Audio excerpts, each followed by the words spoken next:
ৰেপগনৰ ঠাণ্ডাই কাতিন্দ্ৰ স্বৰ্গীয়াৰী বড়োসকলৰ এজন সকলোৰে শ্ৰদ্ধাৰ এজন সাহিত্যিক আছিলে। তেখেতৰ মৃত্যু দিৱসত আজি শালবাৰী কলেজত তেখেতক স্মৰণ কৰি এটি আলোচনা চক্ৰ আয়োজন কৰা হৈছে আৰু সেই আলোচনা চক্ৰত আহি মোৰ বহুত ভাল লাগিছে। কাতিন্দ্ৰ স্বৰ্গীয়াৰী ডাঙৰীয়াক বড়ো ভাষাত ৰেপগনি ঠাণ্ডাই টাইটেল দিয়া হৈছে আৰু তেখেতৰ জীৱনকালত জীৱনৰ শেষলৈকে ক্লাছ 5ৰ পৰা আৰম্ভ কৰি লিখা মেলা আৰম্ভ কৰিছিলে আৰু বড়ো সাহিত্যত বহুত ডাঙৰ অৱদান তেখেতে দি গৈছে। তেখেতৰ স্বৰ্গীয় আত্মা সদায় যাতে স্বৰ্গত শান্তিৰে থাকে, ইয়াৰ কাৰণে মই প্ৰাৰ্থনা কৰিছোঁ। আৰু শালবাৰী কলেজত যিহেতু কাতিন্দ্ৰ স্বৰ্গীয়াৰী ডাঙৰীয়াৰ নামত তেখেতসকলে বছৰি বছৰি তেখেতক স্মৰণ কৰি তেখেতক শ্ৰদ্ধা কৰি এই দিৱসটো মানি আছে পালি আছে। সেইকাৰণে মই অনুৰোধ কৰিছোঁ যে তেখেতৰ সকলো লিখনিকে ডিজিটাইজ কৰিব লাগে। তেখেতৰ সকলো লিখনিকে শালবাৰী কলেজত তেখেতসকলে প্ৰিজাৰ্ভ কৰিব লাগে আৰু ইয়াৰ কাৰণে আমাৰ বিটিআৰ চৰকাৰৰ পৰা আৰ্থিক আমি অনুদান দিবৰ কাৰণে তেখেতসকলক ঘোষণা কৰিছোঁ।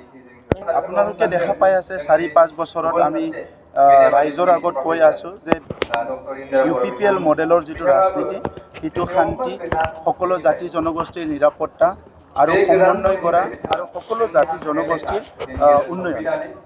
আজি আমি শান্তি, নিৰাপত্তা, সমন্বয় আৰু উন্নয়ন এই 4টা বিষয়টো লৈ পেলাই ৰাজনীতি কৰি আছোঁ আৰু 4টা বছৰত বা 5টা বছৰত প্ৰথম 5টা বছৰ যোৱা 50 বছৰৰ ভিতৰত য'ত বড়োলেণ্ড ৰাইজে শান্তি দেখিবলৈ পাইছে। গতিকে এই শান্তি চিৰযুগীয় হওক, এই শান্তিয়ে সদায় থাকক। শান্তি থাকিলে বাকী কামবিলাক কৰিব পাৰিব। সেইকাৰণে UPPL মডেলৰ ৰাজনীতিত আমি বড়োলেণ্ডৰ 35 লাখ জনসাধাৰণ আৰু 26টা জনগোষ্ঠীক আগুৱাই নিয়াৰ কাৰণে কাম কৰা এটা সংকল্প লৈছোঁ আৰু সেইখিনি কাম যেতিয়ালৈকে শেষ নহয় UPPL বহি নাথাকে। UPPLৰ জাগৰণটোৱে হৈছে যে বড়োলেণ্ডত শান্তি স্থাপন কৰা, সকলো জাতি জনগোষ্ঠীক নিৰাপত্তা প্ৰদান কৰা, সমন্বয় কৰা আৰু সকলো জাতি জনগোষ্ঠীৰ সমমৰ্যাদা, সম অধিকাৰ, চপৰ ভাষা সংস্কৃতি লৈ একেলগে আগুৱাই যোৱা। এপছু আৰু বড়ো সাহিত্যৰ সংবাদ মেলৰ পিছতে জাগৰণ সৃষ্টি হৈছে, ৰাজনীতিৰ মলত আলোড়ন সৃষ্টি হৈছে এই বিষয়টো লৈ। মই দেখা নাই এতিয়ালৈকে আলোড়ন সৃষ্টি হোৱাটো, তথাপিতো আপুনি কৈছে হিচাপে আহিবও পাৰে ক'ৰবাত আলোড়ন।